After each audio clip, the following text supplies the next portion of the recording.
Ia rehefa sikafatra sotra izay raso amin'izay riandriamanitra raisy izay makafina anazy izay mankalazo eo pasika amin'ny fifaliana amin'ny hira sy ny fampisehoana aseho ireo tanora maso mpanampina maro amin'ny indrindra ny hatsaranao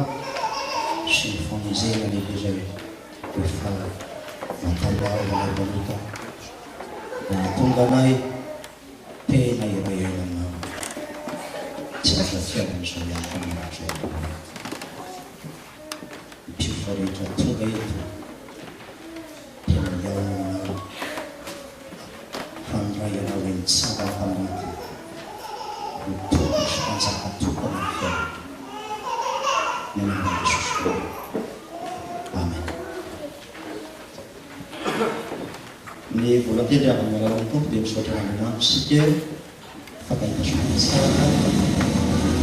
ty andro ity dia natsokatsika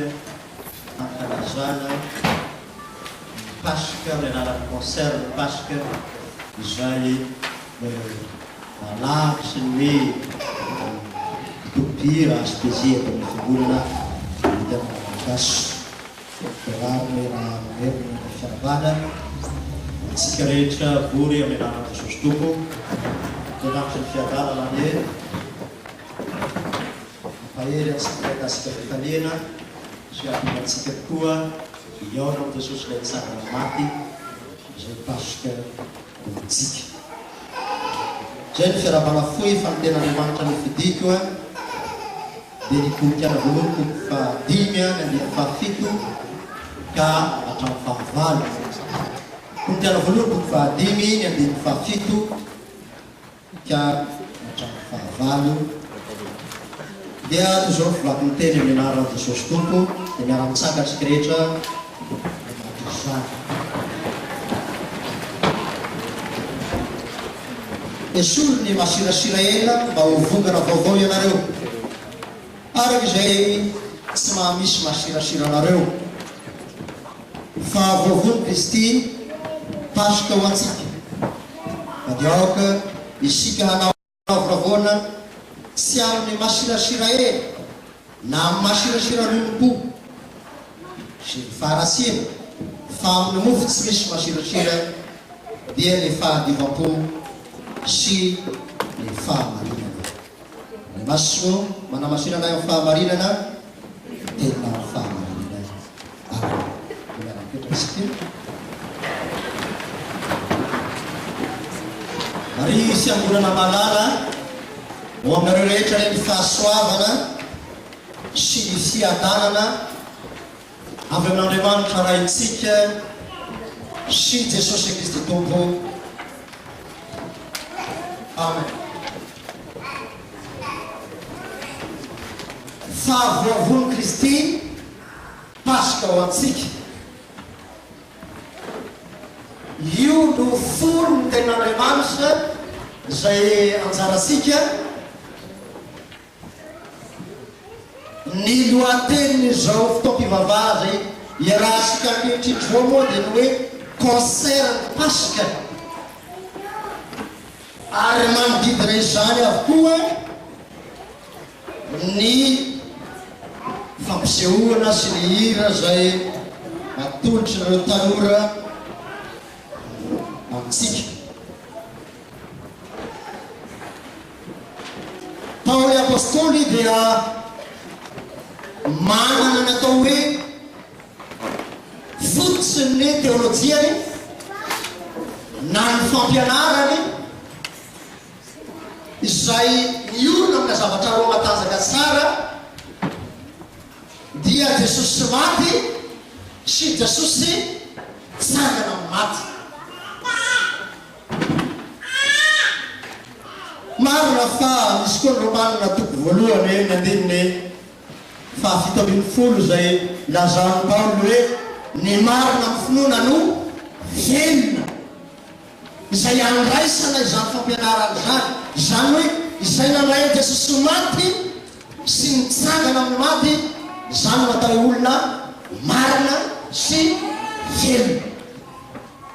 Raha kapika ny fampianarana Paoly apôstôly manontolo amin'ny epistily 3:20 dia ireo hoe izay olona mino na Jesosy maty sy nitsangana amin'ny maty no mitasa i Kristy ilay fahamarinana, no manana Kristy ilay tena fahavelomana. Ary io indrindra no atao hoe pasika. Paoly dia miteny mazava tsara sy ny fisanganan'i Jesosy tamin'ny maty ny mahapasika ny pasika fa voavony Kristy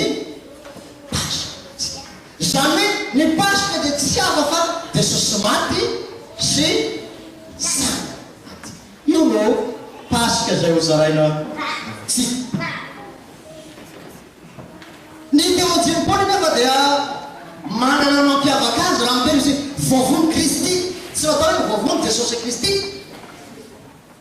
fa raha Paoly mampiasa Kristy fotsiny dia ilay atao hoe théologie christocentrique no an-tsainy Paoly. Izany hoe ilay fahafatesany sy ny fitsanganany no ivo ny fivavahana kristianina, iorena ny finoana kristianina marina sy ny finoana velona, ary ilay tena sinoana izay mahatonga ny Kristy hanapaka ao anatiny olo.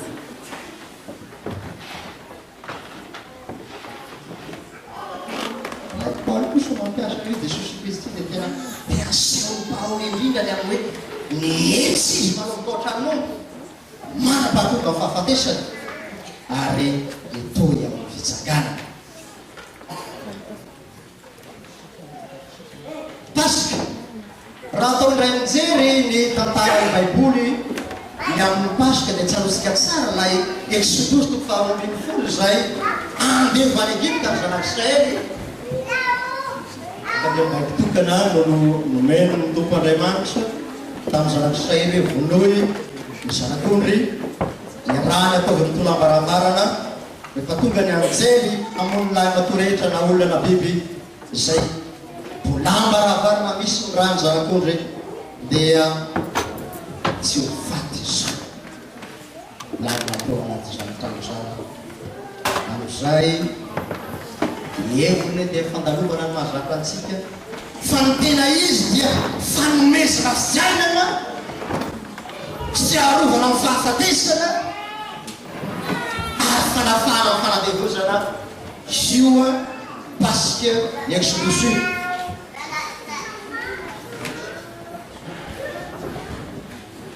Ny raha sy ny finanana ny zanak'ondry ny pasika dia ny tonga indrindra izany sy arovana amin'ny fahafatesana zany ka tsy ho levo ny fahafatesana, ny tonga sy ainana ho an'izay rehetra nanaiky izany teny izany ary ny tonga fanafahana koa hiala amin'ny fanadevozana idirana amin'ny tafitanana.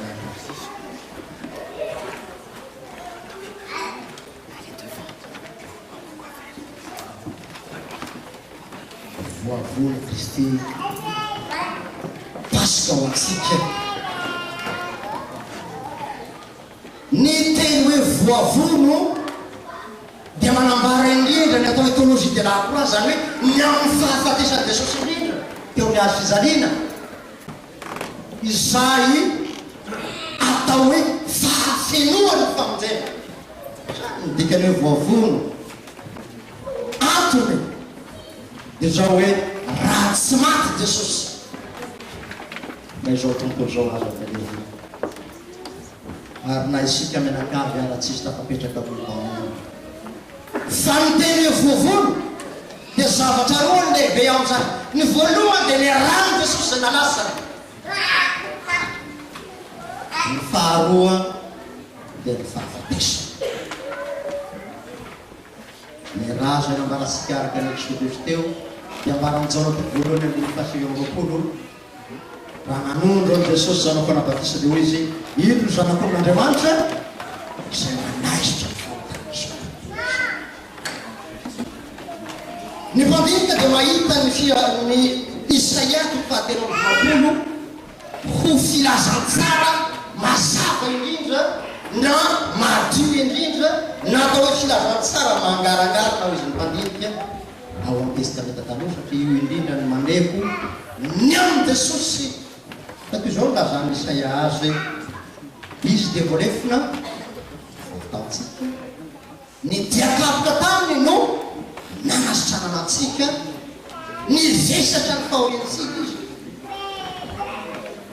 lazaina hoe voavoany Kristy izao ny fahafatesantsika no noraisiny tampianamaso ny fahorentsika no noraisiny koa ho any tenany. ary mpandinika dia mahita ny hoe tino takano na échange po mahafaty antoka indrindra satria ny aretinao no noraisiny fa ny fahasalamana avy aminy kosa meny anao. Ny fahorianao no raisiny tamin'ny tenany masona fa ny fiadanany kosa meny anao. Ny adinao rehetra tamin'ny fiainanao no raisiny zany ka ny vesariny teo ambony azy zaniana fa ny vahaolana sy ny solution rehetra amin'ny fiainanao meny anao. Ny fahafatesako indrindra raisiny fa ny fiainana kosa ny meny anisa no meny anao. ao ny tompo tamin'ny mpianany amin'ny jaona 8:10 ny fiadanako no meko anareo ny fiadanako no avelako no aleo. raha vao miresaka amin'ny pasika dia zao tokony mitsaroana ny andro ny fahoriana ny fahotana ny fahafatesana ny adinao maro samihafa ny tompo sy aina ny pasika androany. misy tanana mitsotra amitenana hoe mankanisatrianko ilay rehetra zay piasa fatratra sy misatratra dia zaho pasika fitsara.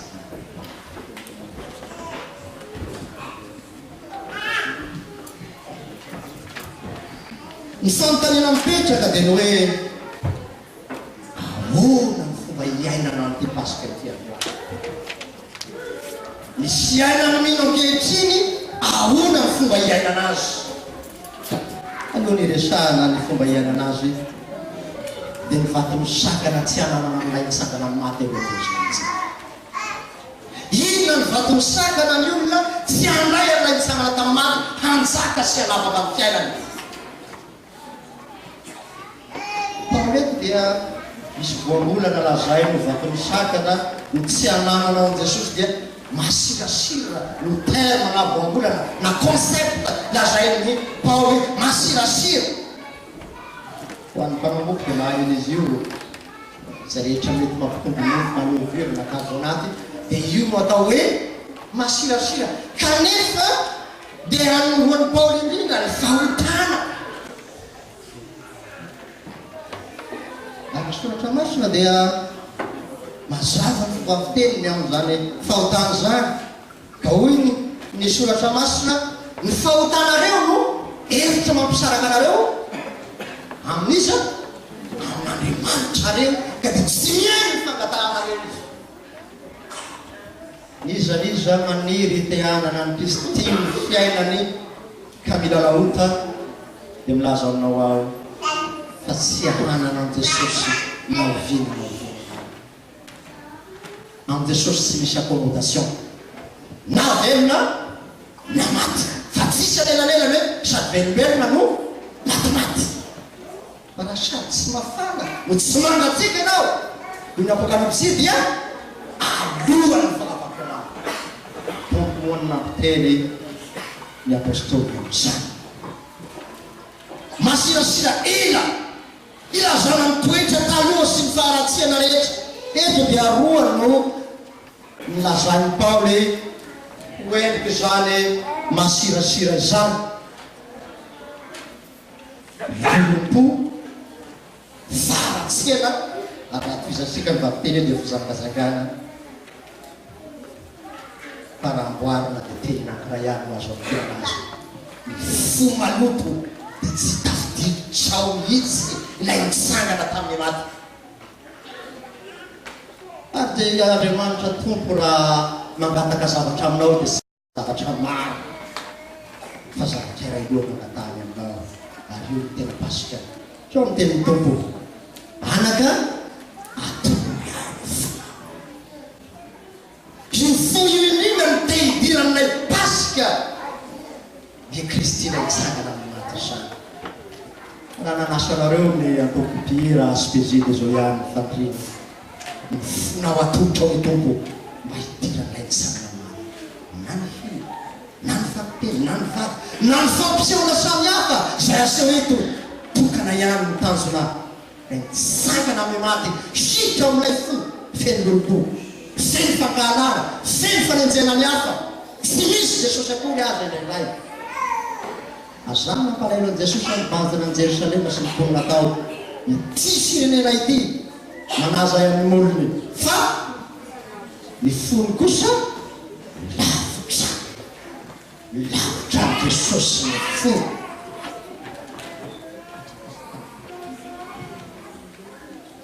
ny fanasany aspejianao sy ny fiangonana am'nytolo dia fonao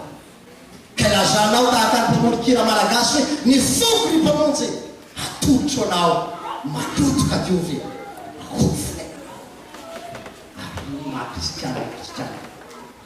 azany mahatonga ny Paoly Galatiana toko faharoa ny andininy faharoapolony hoe tsy zaho ntsony novelona fa Kristy zany ilay pasika no manapaka ny fiainako ravana pasika hoe fitiavana mpanoka tao ny tompo na dia nandao ahy azy anao na dia tsy misy niterako azy ny fonao hatram'izay io ny tena mampasika ny pasika tsy mizery ny toetranao sy ny andronao lasa tahaka antsika olombelona karaha vao mahita olona anankiray nanao fahadisoana dia vao mahita an'io dia nizara zavetrany reaction voalohany fa ny an' Jesosy kosa raha mahita mpanoka anaka zay foana ianao na tena tao anay azy azany nandatsahako ny rahako anao ka honitofo pamonjery fitiavana manakizay no itiavako anao isan'ny voambolana tiako zay nataon'ny Jehovahandriamanitra teo am-bavan'i Jeremia fitiavana manakizay mpanoto mipasika tsy mizanona amin'ny fahafatesan'i Jesosy anefa izany pasika zany fanasana fandrasena ary tsy i Paoly amin'ny Romanina toko fahavalo dia tsy milaza hoe fandresena ihany fa brisika samy hafa le mandresy sy hoe manotra no mipandresy ny mandresy dia miady anao androany dia mandresy raha pisy anao mety resy na amin'ny farany anao mety resy brisika vanika ny fahavalo rehetra eo anoloanao na ny fahotana na ny fahafatesa na ny he na ny devoly inona zavatra eo anoloanao dia zao ny tompo Jesosy ilay pasika mamiteny anao hoe azo anatahatra ino zaho zany hoe mampandresika anareo manakariva ka dia ny pasika am'izay fotoan'izay dia nilazay ny Korintiana voalohany toko 10:20 hoe tsy nasangana tamin'ny maty Kristy foana ny totenay foana ny finoanareo mbola toetra fahafatesana ihany zany hoe rehefa tsy menina nisangana tamin'ny maty ianao sy tsy manana azy ao anaty dia foana ny maha-kristiana sy zay iorena ny finoana fa raha ilay Jesosy kosa no ao anaty zany no atao hoe olona tsy misy masina tsira. Paoly dia mahafinaritra ny fomba filazany azy tao indrindra Paoly raha misy olona amin'ny Kristy dia olona misy efa lasa ilay masirasira taloha fa tonga olona vaovao ao amin'ny Kristy misy farany ahoana no hinanana zany la nitsangana tamin'ny maty zany amin'ny fiainana mandavanandro ahoana ny ivelonanao amin'ilay nitsangana amin'ny maty amin'ny fiainana mandavanandro. Paoly ihany no mampianatra azy alohan'ny toko fahenina nfahatrany fahenina niarana levona tamin'ny Kristy tamin'ny batisy isika ary amin'izay dia izay rehetra efa vita batisa tamin'ny anaran'Andriamanitra anazy zanaka ny fanahy maso dia efa olona nitsangana tamin'ny maty izy ianao koa tsy miandry ao an-danitra ao fahafenao ny fisanganany tena maty fa deninao io velona ianao satria manana ilay nitsangana maty manapaka fonao fiainanao mitongotra. Ny faharoa dia Jesosy tenany ihany ny teny azy ao amin'izao toko fahenina ao ny tompo izay mihinana ny nofoko sy misotro ny rako no manana fiainana manak'izay azaho hananana azy ho amin'ny tandray ny fanasany tompo rehetra dia tsy afaka ilay Jesosy maty tsy nitsangana tamin'ny maty no raisiny ka dia manana any Jesosy fony amin'izay amin'ny fiainany manontolo izany izany tsy zany ihany fa miteniny koa satria tompo amin'ny teny faefatra ny teny faefatra dia milaza ny mazana hoe tsy mimofy ihany ny velomany olona fa teny rehetra izay miloka ny vavan'Andriamanitra dia tsy afaka ilay teny atao hoe logosy no lazaina amin'izany dia ilay Jesosy teny tonga aloha hoy ny jaona toko voalohany ka io tenin'Andriamanitra io indrindra mitondra an'ilay nitsangana tamin'ny maty ao anaty azany mahatonga ny Paoly amin'ny Romanina fa voalohany andreny fiainan'ny folony hoe tsy mianatra ny filazantsara fa herin'Andriamanitra ho famonjena izay rehetra mino zany io hery io dia tsy hafa fa ny herin'ilay nitsangana tamin'ny maty ianao koa raha te hinana raha te hiaina raha te hanana ao anaty izany Jesosy nitsangana tamin'ny maty zany azadino ireo zavatra telo lehibe ireo batisa masina zay andraisinao raha fisanganany tena maty zany ny tena mandrano Kristy ilay nitsangana tamin'ny maty zay raisinao haninao sozitrenao ka manjaka amin'ny fiainana manontolo ary ny tenany zay mitondra ny Kristy nitsangana tamin'ny maty ho ao anatinao fahavelomana tsara zavatra ialoha tany tiko aminao amin'ny torotelo na mihirina mivavaka androany ho ny tompo anaka atobeany finahodirako dia anjakako ny fiainanao tsy anatokatranonao isirinanao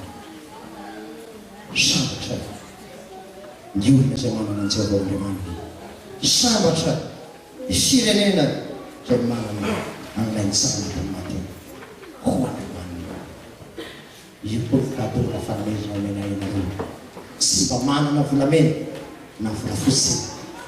ny azo-peze na ny fiangonana fa ilay nitsangana tamin'ny maty ny fanomezana raiso hiaino ivelony eo tanteraka aminao ny teny tontolo fiadanako nomeko anareo ny fiadanako navenako anareo nahatra no Andriamanitra sanana volomasina rehefa azotra mitazay lavamisy sotra indrindra Jesosy velona ianao tia ianao mampandresy manafaka ilay fanadevozany fotoantany sy faratsy siana nasional manoloka hatrany lanitra eo amin'ny mpanota toanazy ary mamloatra zany pasina fitiavan'izany Jesosy tsy da mitanesany fontany mpanota mangay mpanota maolona eto mampiova fiainanazy ary raiso fitahena arasanasika ho anareo rehetra neny fahasoavan Jesosy Kristy tombontsika sy ny fitiavan'Andriamanitra ray ary ny firaisana sy ny fimbonana fahamasina hatramin'izao kaman'izay. Amen.